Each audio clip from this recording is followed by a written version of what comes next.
In 1798, Europe was in turmoil. Italy had been invaded, the Pope imprisoned, and both France and Spain were at war against Great Britain. Napoleon was in the ascendant, and he remained a persistent threat, the bogeyman of Europe. Refugees from France were still flooding into Britain, and they lost nothing in their retelling of the indignities, insults, and humiliations they had been subjected to by the mob. The horrors of the revolution were still fresh in the minds of men, and there was serious unrest throughout the country. The old order was crumbling fast, and old certainties were beginning to be doubted.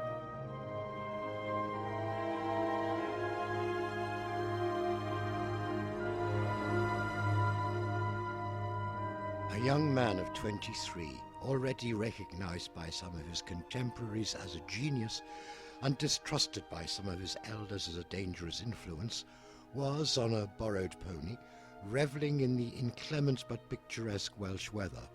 Notebooks and paper in hand, his mind absorbed the landscape as he made his notes, his colour studies, and his innumerable sketches. The young man was a revolutionary, ill-educated, embarrassingly aware of his rough London accent, and painfully aware of his lack of social grace. He only lived for his painting. But Joseph Mallord William Turner, the greatest painter Britain would ever produce, was to transform himself in the mountains of Snowdonia from a topographical artist into a visionary.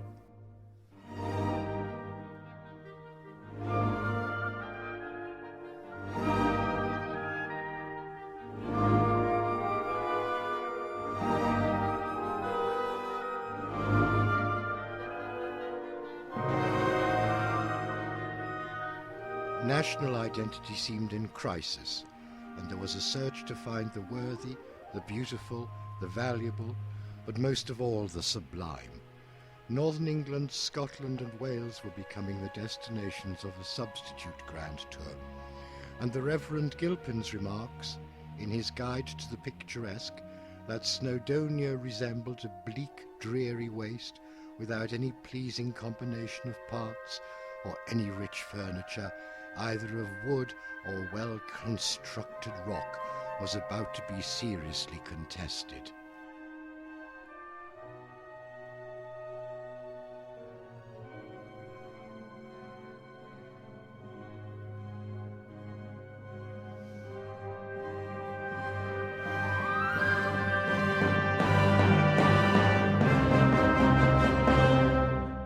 Previous artists, such as Paul Sandby, had tried to capture a version of the sublime in the mountains, but they were constrained by their training and taste, and tried to civilize the wild prospect. Young Mr. Turner was constrained by nothing. Solidly trained at the school of the Royal Academy, his art was already beginning to break out from conventional form, and he was able to see the essence of his subject.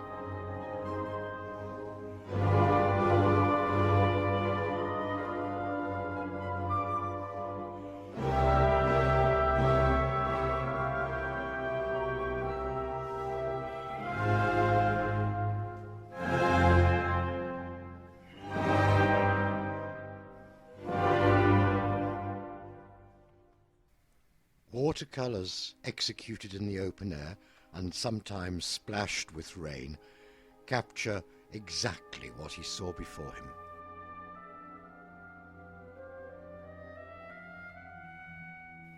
Undeterred by lack of comfort, he was disappointed by clement weather and bored by a sunny and green Snowdon. But when the clouds scudded over the mountains and the rain swept their slopes, and a veiled sun cast its fragmented beams across the peaks, Turner was waiting.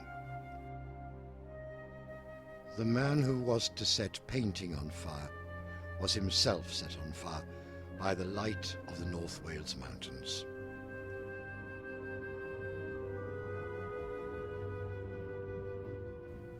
His lifelong fascination with light and watery vapour was probably born of his experiences tramping through the valleys and over the peaks of the Snowdon Range, and would reach its greatest fulfilment 30 years later, when he was at the height of his powers and invented our view of Venice.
Turner's first experience of the real North Wales was in Llangollen in 1794, and he understandably found it much to his taste.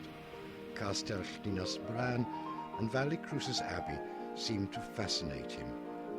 And it's interesting that his last trip into the north of the country in 1808 was once again to Llangollen and Corwen.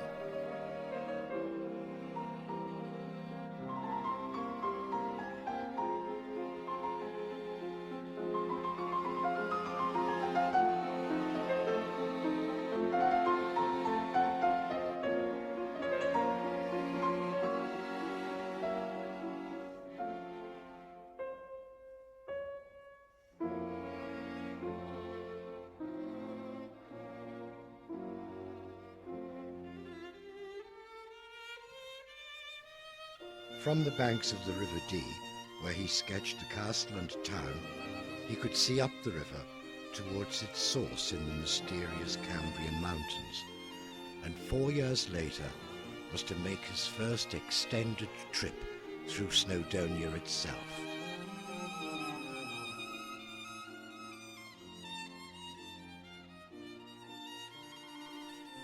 That first extended trip started in the south of the country in 1798, but he came up through Aberystwyth and Machynlleth, where he visited Richard Wilson's birthplace, and entered Snowdonia at Dolgellau.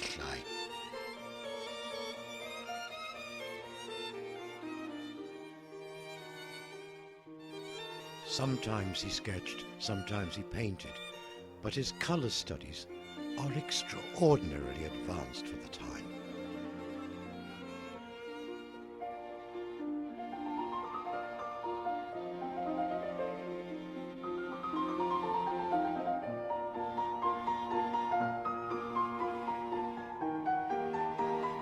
He travelled up the coast from Barmouth, past Harlech, and encountered the Traeth Mawr, the Aberglasslyn Pass, and made his base in Beddgelert.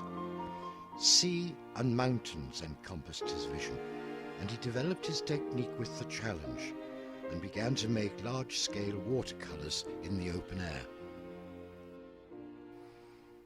Always fascinated by the resonance of the past, he later made Harlech Castle the subject of one of his exceptional early oil paintings. But even more fascinating to him was the grandeur of the Llanberis Pass, dominated in its lower reaches by Dolbadan Castle. The association of the castle, and as he put it, the silence of the waste, where Owen Goch was imprisoned by his brother, affected Turner deeply. When he was elected as a full member of the Royal Academy in 1802, his diploma piece was his large painting of the castle. He was beginning to find his voice as a painter, and Dolbadan Castle was the canvas which recognised where that voice had been found.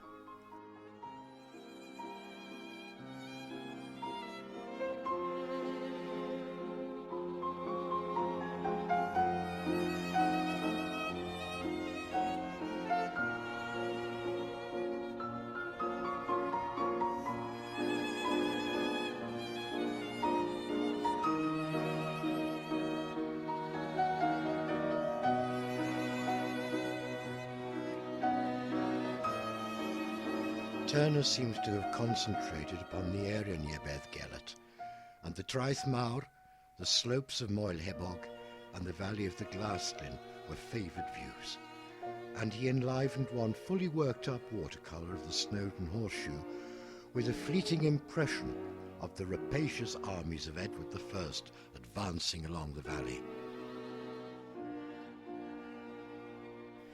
His keen sense of history and of the shadows of the past forced him to see beyond the simple decorative view, and his views of the sublime were informed by an increasing absorption in the relationship between nature and humanity. Also apparent became his increasing absorption with the nature of light itself, an absorption which impelled him to strip some of his sketches of anything other than the light itself. However attenuated or abstracted his work may have become, it was never truly abstract, and the object can always be discerned behind the effect. His train of thought is best demonstrated by his remarks to Joseph Farrington that one day there was much rain and better effect. One clear day, and Snowdon appeared green and unpicturesque to the top. But he never had to wait long in Snowdonia for the better effects to appear.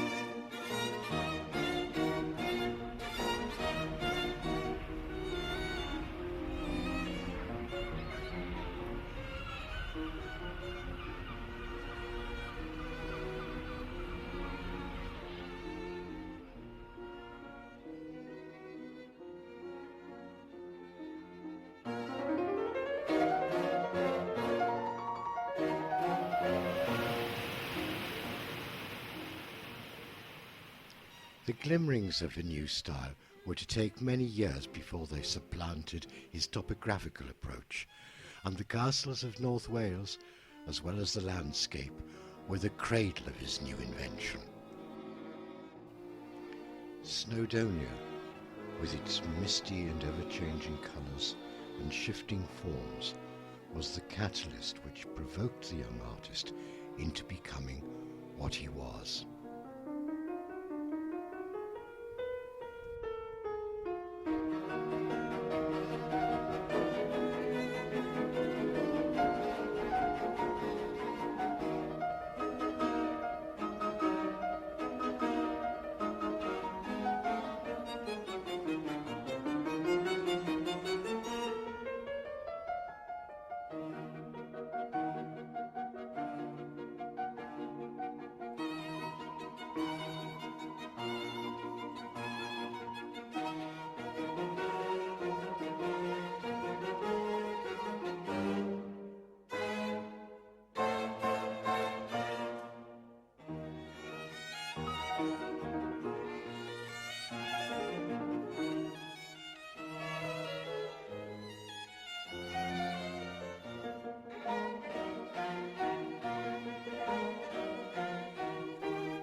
His last visit to North Wales was in 1808, when he visited Llangollen and Corwen, and his 1809 view of Corwen Bridge has all the hallmarks of his mature output.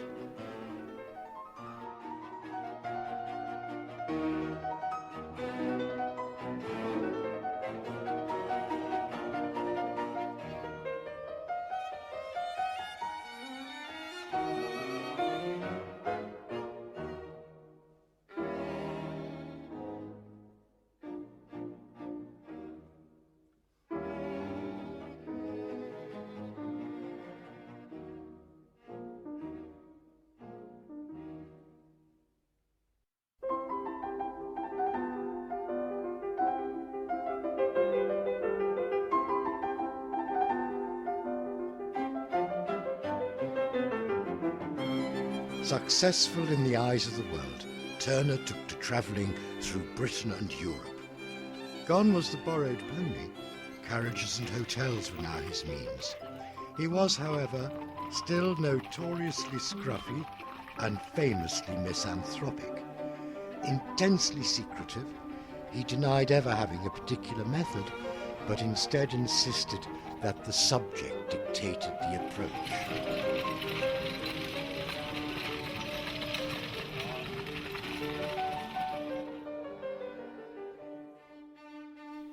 The years of his mature greatness were upon him, and he even felt able to challenge Claude, whom he worshipped, and equalled the French master in some of his historical paintings.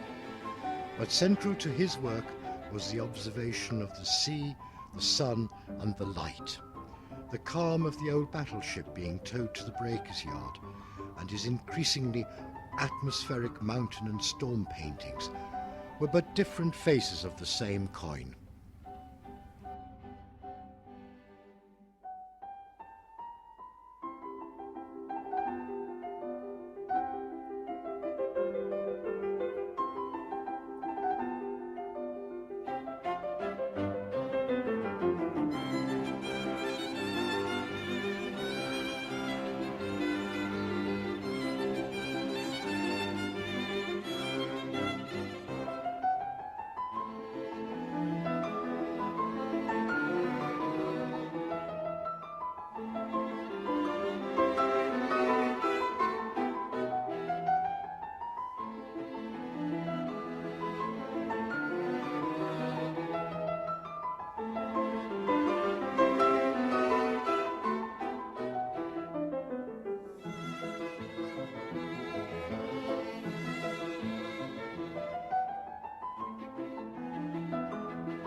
When the Houses of Parliament burned down in 1834, he watched the blaze all night, a spectacle both tragic and magnificent, viewed from a boat on the river. His painting was completed in a day, and it could well be said that Turner set painting on fire.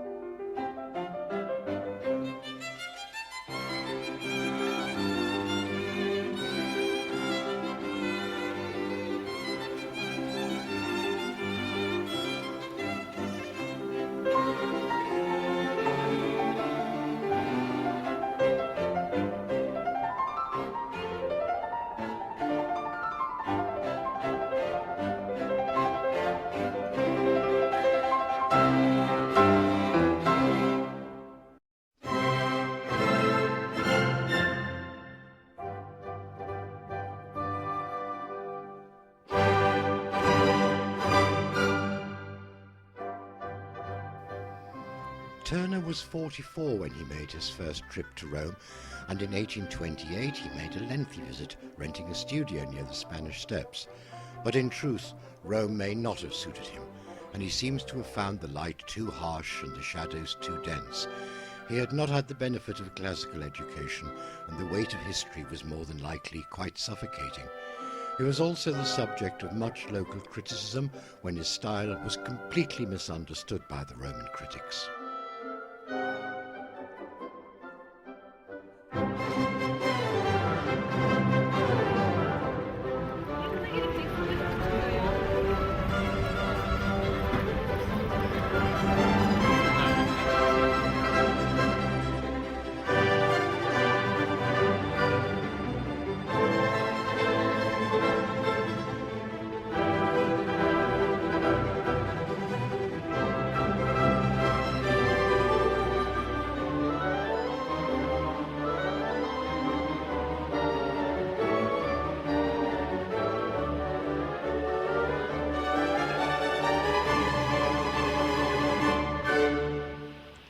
Tivoli, with its cascades and temples, he probably found much more to his taste, and his notebooks are filled with drawings of the town and its environs, and the watery vapours which hang around the deep ravine which lies to the side of the town probably gave him much better effects.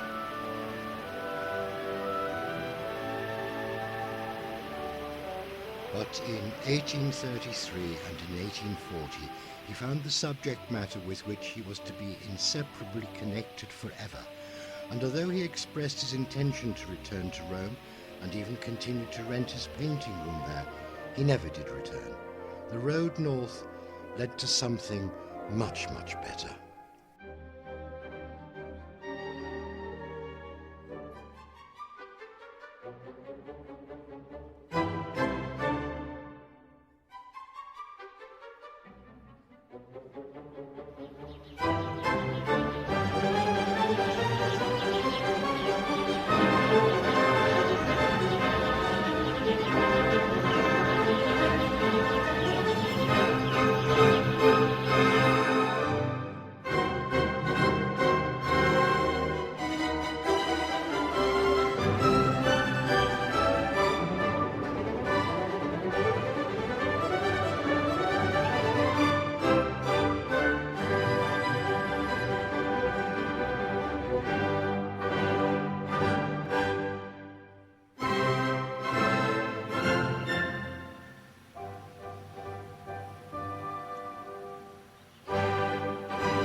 It is impossible not to see modern Venice, at least partly through his eyes.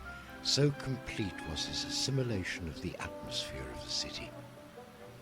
On his last visit, when he was 65, he worked tirelessly, often into the evening, grasping the fugitive reflected light over the lagoon. His watercolours became refined to the point of extraordinary elimination of structure and detail.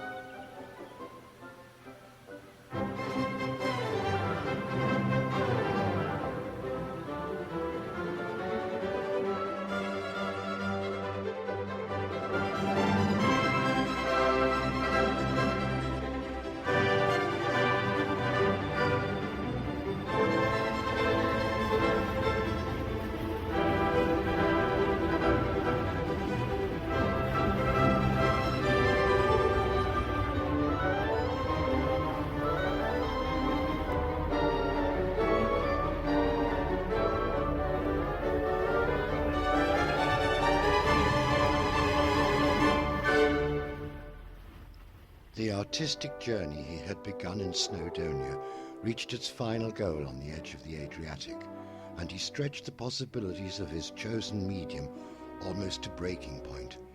His shimmering watercolours distill his genius and associate him forever with the subject. His late flowering experience seems to have recharged his creativity, and his vision of the city becomes steadily more and more misty until it dissolves into the light which suffuses it.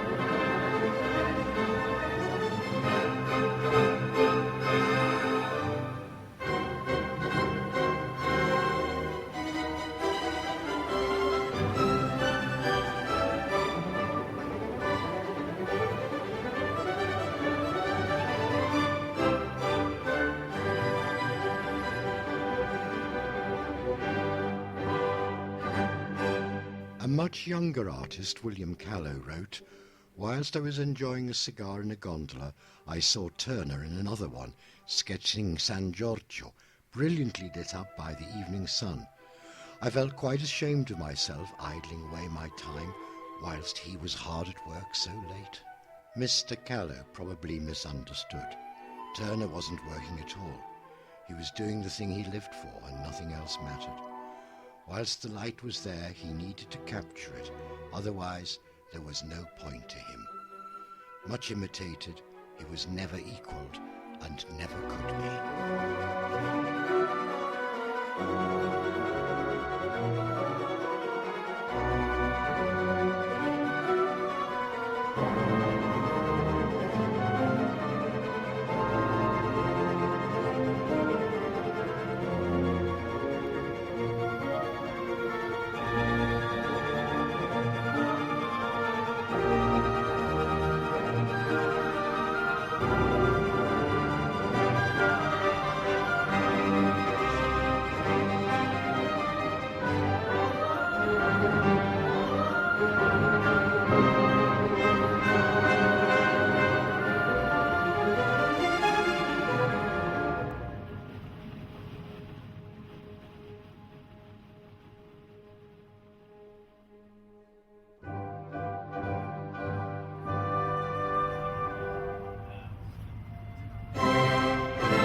In Venice today, among the souvenir stalls of the Rialto or San Marco or near the Accademia, they don't sell books about Canaletto or Guardi, no.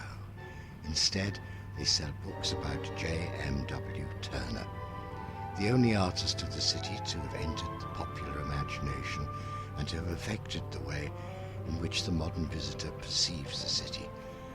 Turner's bequest takes many forms.